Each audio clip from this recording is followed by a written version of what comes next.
We had our first ultrasound, and the technician said, "Oh, I see a black dot here." And the doctor came in and said that they thought that his stomach was in his chest.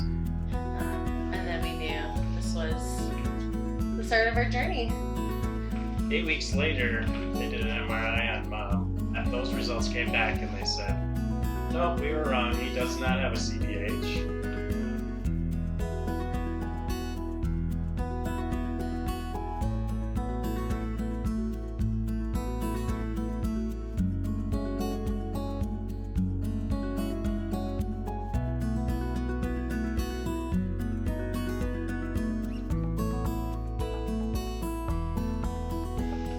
They slapped him on the bed and said, "Congratulations. There was nothing Happy wrong. baby boy."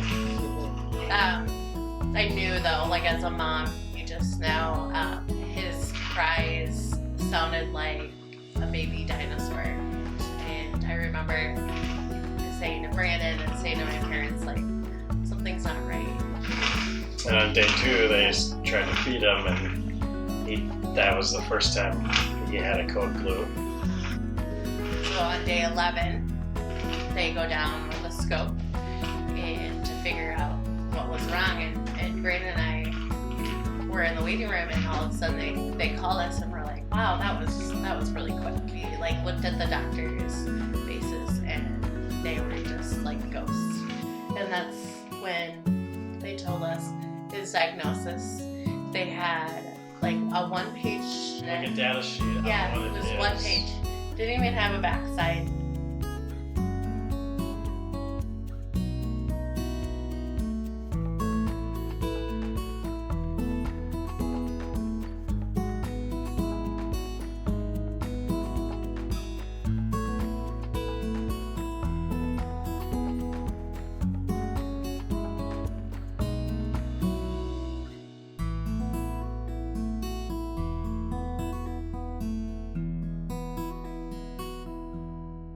So then on day 13, he had his first flight to the hospital that ended up saving his life.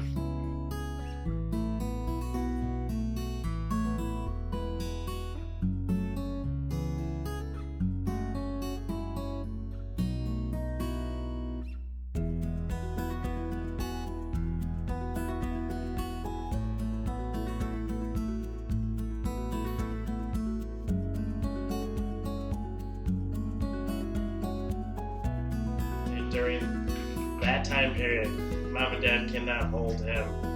So we spent most of our days and nights reading to him and listening to music Talking, and talking to him. telling him, you know, about the day or about his brother.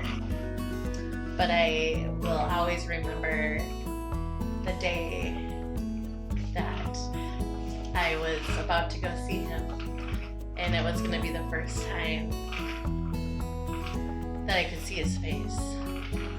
He always had tape all over his face, wore a mask, and now he's going to have this trach, which is amazing, scary, but amazing. And I was going to be able to see his face. And I started bawling in the elevator before I even saw him. Because I was so excited. And I remember when I got to hold him, I held him for 5 straight hours. I didn't get up for anything.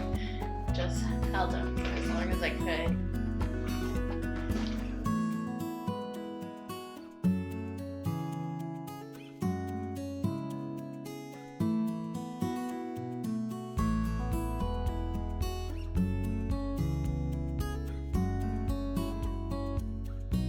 Our lives have obviously been very different than what we pictured, you know, and I think any parent can relate to that, you know, whether you have a medically complex kid or not. Like, you picture your life so different, and, you know, kids always change that, but that's also part of the joy, you know, and we obviously didn't know the challenges we were going to face, but there's absolutely no way we would change anything now. I mean, granted, we wish he was always happy, you know, but that's just a normal parent thing.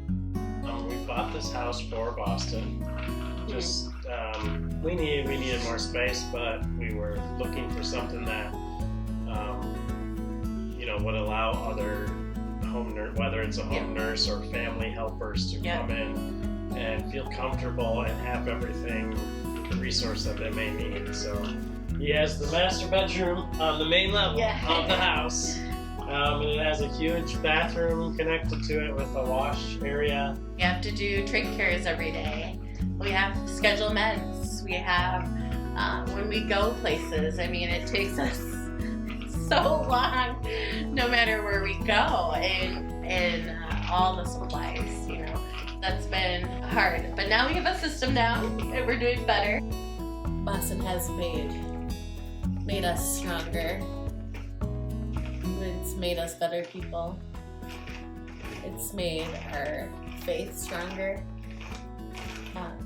Babies are so strong and so resilient, and we learned, these babies are tough. Yeah.